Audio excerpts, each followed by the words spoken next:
Good morning dear student. आज का हमारा सेशन रहेगा solution of quadratic equation by completing the square. कि आप किसी भी क्वाड्रेटिक इक्वेशन के उसको कंप्लीट स्क्वायर बना करके सॉल्यूशन किस प्रकार फाइंड आउट कर सकते हैं। इससे पहले हमने देखा है फैक्टराइजेशन मेथड कि फैक्टराइजेशन मेथड से हम इक्वेशंस को किस प्रकार सॉल्व करते हैं। तो कंप्लीटिंग द स्क्वायर के लिए हमें कुछ स्टेप बाय स्टेप चलना होगा, 2-3 स्टेप हैं उनको कवर करना होगा और हम क्वेश्चन को सोल्व कर पाएंगे।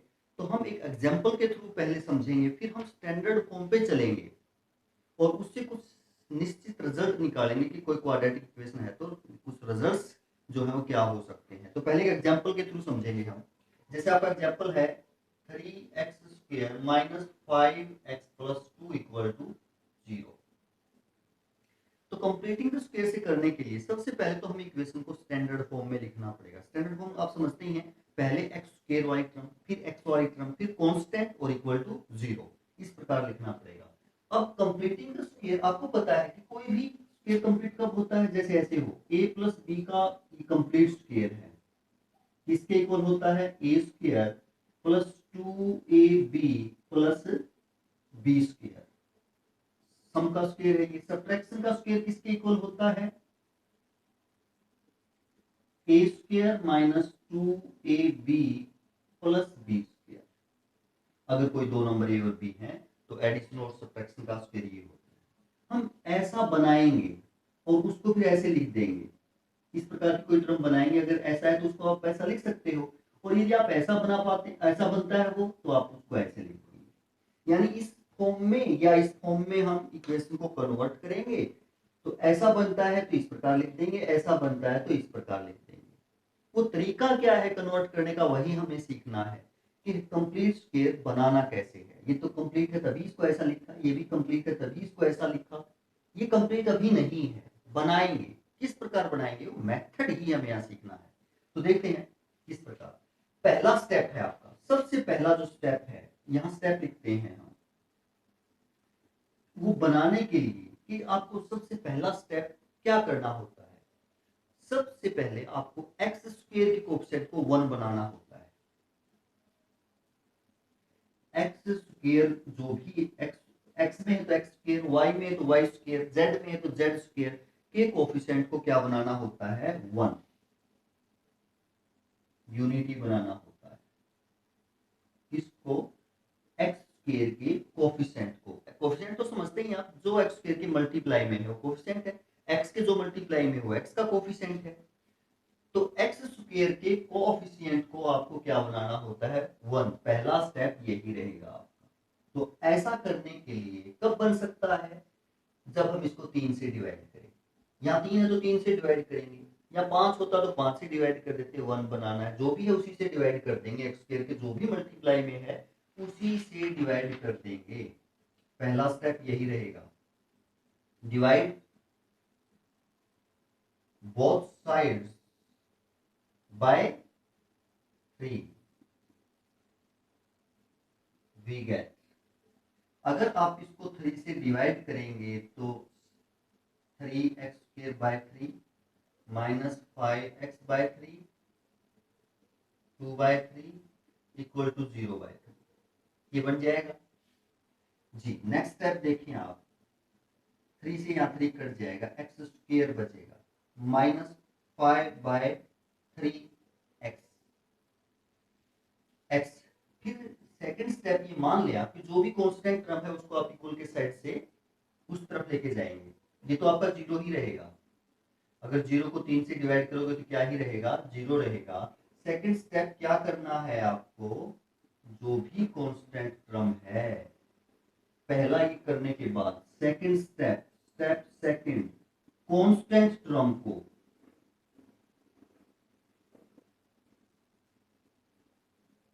इक्वल के साइन से दूसरी तरफ लेके जाना है। इक्वल के साइन से दूसरी तरफ लेके जाना है, इक्वल के साइन से दूसरी तरफ, इसको कांस्टेंट टर्म को ऐसा कर देंगे सेकंड स्टेप में। थर्ड स्टेप क्या रहेगा,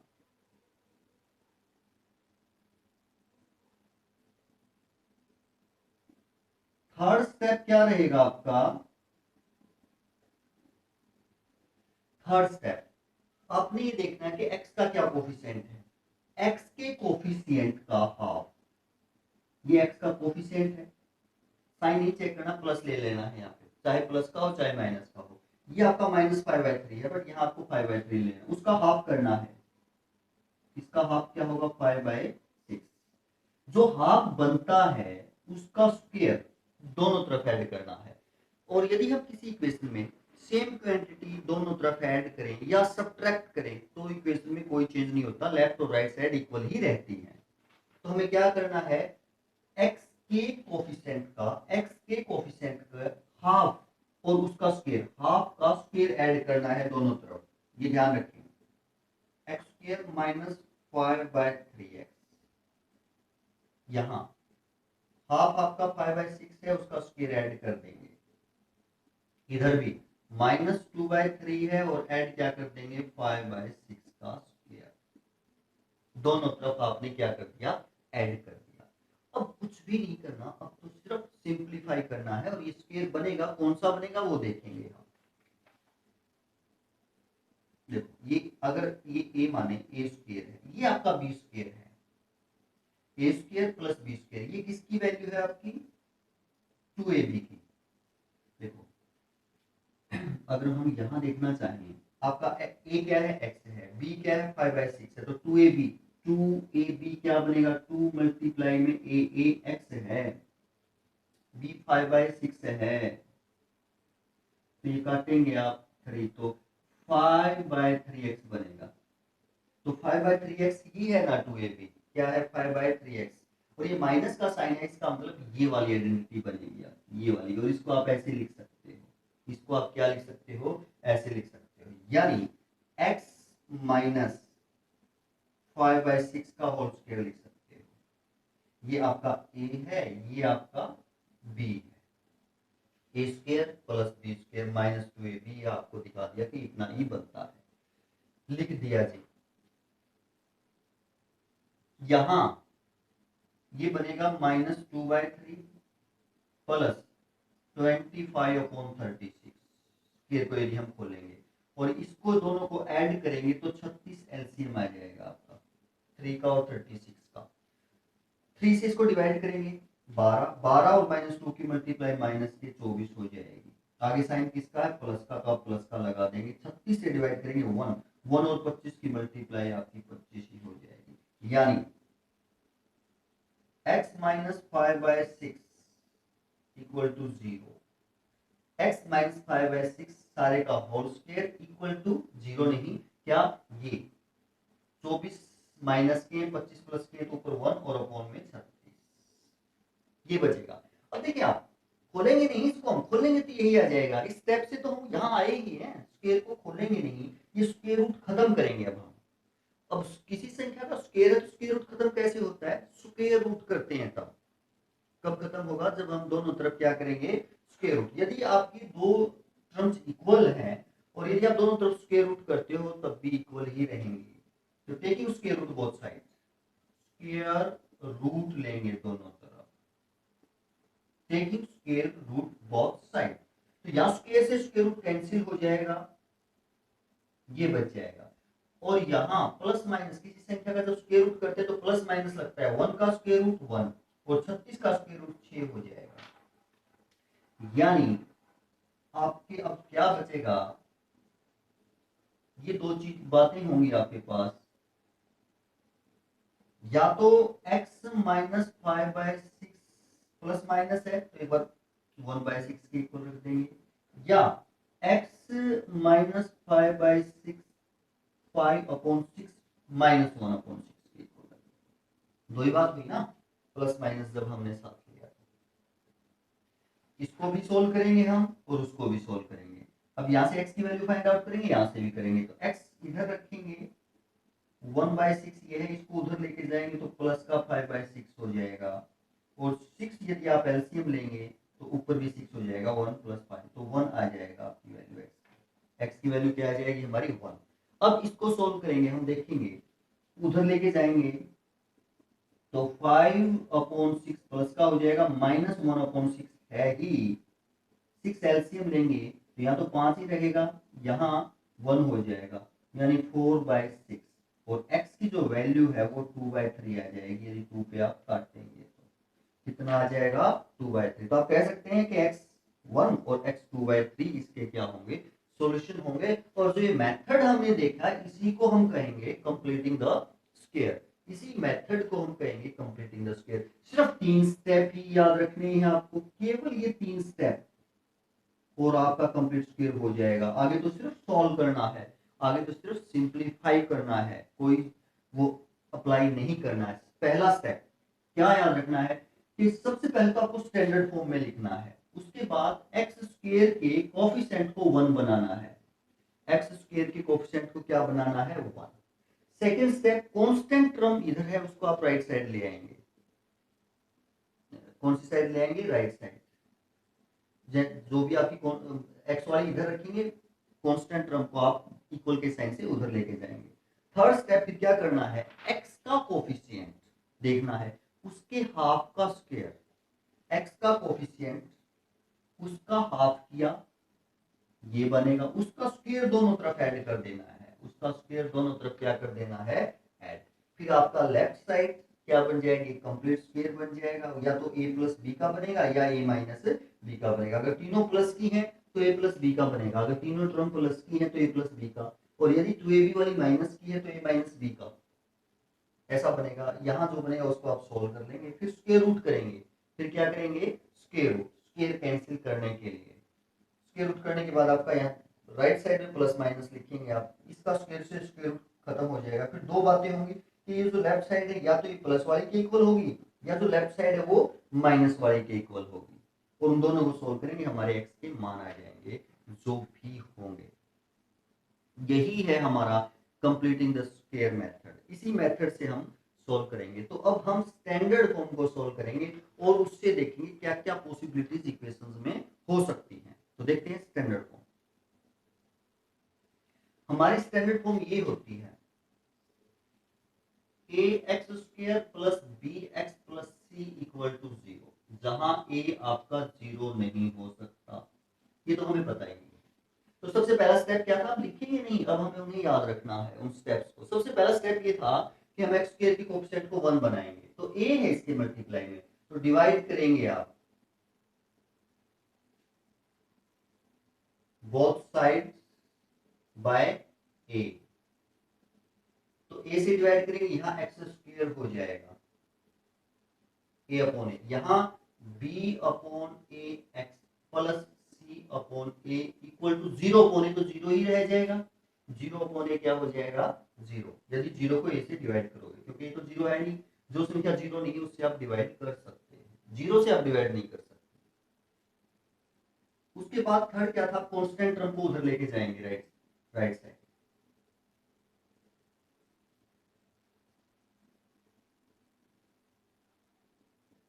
ये हो जाएगा।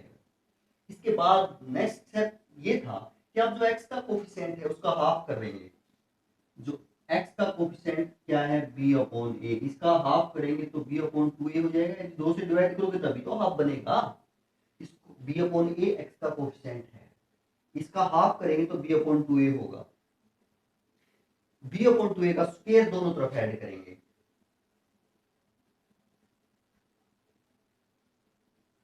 ये इतना तो है, इसमें भी आप ऐड करोगे b अपॉन 2a का स्क्वायर, और इसमें भी आप ऐड करोगे b अपॉन 2a का स्क्वायर, ऐसा ऐड करेंगे। अब ये कंप्लीट स्क्वायर हो जाता है आपका, और तीनों टर्म प्लस की है तो a प्लस बी का होल स्क्वायर बनेगा। ये a है, ये b है, ये a square plus b square, ये 2ab की वैल्यू आएगी, क्योंकि 2 मल्टीप्लाई में आएगा वो b अपॉन 2a से 2 से 2 कैंसिल हो जाएगा। तो ये आपका a square plus b square plus 2ab, तो किसका हुआ? x plus b upon 2a का होल स्क्वायर हुआ। इसको खोलोगे तो यही रिजल्ट आएगा, खोलोगे तो यही रिजल्ट आएगा। ऐसा लिख सकते हैं फिर हम, अगर स्क्वायर है। इसको यदि हम यही सोल्व कर लें, B A minus C upon A plus B square upon 4a square है। ये तो आपका ये बन ही गया। ये आप एलसीएम ले लें क्या? 4a स्क्वायर, a और 4a स्क्वायर का, a से डिवाइड करेंगे, a से क्या करेंगे? डिवाइड। तो 4a बचेगा, 4a और -c की मल्टीप्लाई -4ac, यही बनेगी। आगे साइन किसका है, प्लस का लगा दोगे जी। 4a से डिवाइड करोगे 1 और b स्क्वायर की मल्टीप्लाई ये बनेगी। अब फिर हमने कहा था कि इसके नेक्स्ट स्टेप में ये है जो आपका स्क्वायर, इसको खत्म करने, खोलेंगे नहीं, खोलेंगे तो यही आ जाएगा, उल्टा थोड़ी ना जाना है, आगे बढ़ना है, पीछे नहीं जाएंगे, आगे बढ़ेंगे। तो इस स्क्वायर को खोलेंगे नहीं, ये ध्यान रखेंगे। कई बार हम खोल देते हैं, नहीं जी खोलेंगे नहीं, स्क्वायर रूट करेंगे खत्म करने के लिए। क्या करेंगे, स्क्वायर रूट। तो taking square root both side, तो यहाँ स्क्वायर से स्क्वायर रूट कैंसिल हो जाएगा, तो x प्लस b/2a बचेगा इक्वल टू, यहाँ प्लस माइनस लग जाएगा जब आप स्क्वायर रूट करते हो, तो सारे का स्क्वायर रूट यहाँ स्क्वायर रूट हो जाएगा। मैं b स्क्वायर पहले लिख दूं, प्लस का -4ac है और अपॉन 4a स्क्वायर, इस सारे का क्या हो गया, स्क्वायर रूट। अब देखिए x plus b/2a equal to plus minus square root b square -4ac by 4 का स्क्वायर रूट आपको पता है 2 हो जाएगा, a स्क्वायर का स्क्वायर रूट क्या हो जाएगा, a हो जाएगा। तो क्या ऐसा लिख सकते हैं हम इसको, ऐसा लिख सकते हैं। नेक्स्ट स्टेप मैं इसको मिटा दूं, तो आप नाराज मत होना, क्योंकि नाराज होने की बात भी नहीं है, कुछ करने के लिए हमें कुछ मिटाना पड़ेगा। अब देखें x इक्वल टू, इसको हम उधर लेके जाएंगे तो ये आपका माइनस हो जाएगा b/2a, क्या हो जाएगा माइनस, ये आपका plus minus square root b square -4ac/2a है ही। तो x इक्वल टू, अगर इसको ऐड या सब्ट्रैक्ट करें तो 2a एलसीएम आ जाएगा आपका, 2a क्या आ जाएगा, एलसीएम। 2a से डिवाइड करोगे 1 और -b की मल्टीप्लाई की, आगे साइन किसका, प्लस माइनस, तो वही रखेंगे हम दोनों ही, और 2a से डिवाइड करोगे तो 1 और इसकी मल्टीप्लाई यही आ जाएगी। यानी x के जो मान है वो ये होंगे, एक बार ये साइन प्लस का ले लेंगे, एक बार ये माइनस का ले लेंगे। जो पिछला जो हमने क्वेश्चन किया था वो भी यही बना था, बट ये स्टैंडर्ड फॉर्म में है कि सीधा हो तो आप सीधा ऐसे निकालें, और इसी फॉर्मूले को जब हम आप कहेंगे तो यही फॉर्मूला आपका कौन सा फॉर्मूला कहलाएगा, क्वाड्रेटिक फॉर्मूला। यही फॉर्मूला कहलाता है क्वाड्रेटिक फॉर्मूला। केवल ये वाला सीधा यूज करेंगे इसको, तो ये क्या कहलाएगा, क्वाड्रेटिक फॉर्मूला कहलाएगा। सीधे इसको न करके, इस सारे में सीधा इससे हम इस कोई भी इस प्रकार की इक्वेशन है वो x के मान फाइंड आउट कर सकते हैं। ये प्रॉपर हमें पता है कि a क्या है, b क्या है, c क्या है, ये एक निश्चित क्रम है, ये हमेशा ही ये रहेगा। x स्क्वायर का कोएफिशिएंट हमेशा ये रहेगा, x का कोएफिशिएंट हमेशा b रहेगा, x का कोएफिशिएंट हमेशा क्या रहेगा, b, और कांस्टेंट टर्म हमेशा हम क्या लेंगे, c लेंगे फॉर एनी क्वाड्रेटिक इक्वेशन, किसी भी क्वाड्रेटिक इक्वेशन के लिए। ये x में है, वो उसकी इक्वेशन y में भी हो सकती है, वो इक्वेशन z में भी हो सकती है, वो इक्वेशन t में भी हो सकती है, कोई भी वेरिएबल में हो सकती है। तो ऐसा लेंगे, और इस फॉर्मूले को किस नाम से जानेंगे हम, क्वाड्रेटिक फॉर्मूले के नाम से जानेंगे। अगर सीधा क्वाड्रेटिक फॉर्मूले से कहता है कि निकालो, तो आप सीधा ये यूज कर सकते हैं। वैसे भी अगर कोई फॉर्मूला मेंशन नहीं है तो आप सीधा ये फॉर्मूला क्या कर सकते हैं, यूज कर सकते हैं। अब बात रहती है कि आपकी जो हमारा जो 10th में क्वाड्रेटिक इक्वेशन है वो सारा का सारा किसके लिए है, रियल नंबर के लिए है। किसके लिए है, रियल नंबर के लिए। रियल नंबर आपको पता ही है, यानी x के वो ही मान हमने फाइंड आउट करने हैं जो रियल हैं। रियल आपको पता ही, रैशनल और इरेशनल मिलके बनते हैं, रैशनल और इरेशनल, रैशनल और इरेशनल का भी आपको पता है। अब देखिए आप, अगर x के मान रियल नहीं है यहां, तो हम कहेंगे कि डज नॉट एग्जिस्ट, कि भाई वो x के मान हम फाइंड आउट नहीं कर सकते। क्यों, क्योंकि हम 10th के बेस पर केवल वो ही वैल्यू फाइंड आउट करेंगे जो x की वैल्यू रियल है, जो x के मान क्या है, रियल है। अब कब नहीं रहेंगे, जैसे आप निकालते हैं तो ये आपका एक रूट आता है b स्क्वायर -4ac, ये एक वैल्यू यहां बनेगी ना, ये एक वैल्यू यहां बनेगी, अगर मैं आपको कहूं कि स्क्वायर रूट -1 या स्क्वायर रूट -2 या स्क्वायर रूट -3 या स्क्वायर रूट -4, क्या आप लोगों ने फाइंड आउट की है इनकी वैल्यू? पॉजिटिव की तो की है, बट इस सारे का मान यानी बी स्क्वायर -4ac का मान माइनस में भी तो आ सकता है, इसमें भी आ सकता है माइनस में। मान लिया बी स्क्वायर -4ac सारे की वैल्यू -1 आ सकती है, सारे की वैल्यू -2 आ सकती है, सारे की वैल्यू -3 आ सकती है, सारे की वैल्यू -4 आ सकती है। तो जिन संख्याओं का स्क्वायर रूट में माइनस में है, जो संख्याएं माइनस की है और उनका स्क्वायर रूट है, वो कभी भी रियल नंबर नहीं होंगे, क्योंकि रियल नंबर में तो ये आपने पढ़े ही नहीं है। और रियल नंबर नहीं होंगे तो हमारे एक्स के मान फाइंड आउट नहीं होंगे। देन हम कहेंगे कि जो रूट्स हैं, जो एक्स के मान हैं, वो डज नॉट एग्जिस्ट करेंगे। क्या करेंगे? Does not exist. इसका मतलब हम नहीं निकालेंगे उनको, इसका मतलब वो रियल नहीं होंगे। वैल्यू ऑफ एक्स कोई भी वेरिएबल में है, उसी को कहेंगे value of x not real. Real नहीं होगी जी, रियल मान नहीं निकलेगा, देन हम उन्हें फाइंड आउट नहीं करेंगे। अब ये जो बी स्क्वायर -4ac है, इसी के ऊपर नेचर डिपेंड करेगी रूट्स की, कि वो रैशनल होंगे या इरेशनल होंगे, वो हम एक नेक्स्ट टॉपिक में, आगे जो टॉपिक करेंगे उसमें पढ़ेंगे। सिर्फ यहाँ हम ये बता देते हैं कि अगर इस सारे की वैल्यू नेगेटिव आती है और स्क्वायर रूट के अंदर नेगेटिव संख्याएं आती हैं, तो नेगेटिव संख्याओं का स्क्वायर रूट हमें नहीं निकालना आता। वो कैसा नंबर आएगा? इमेजिनरी नंबर आएगा।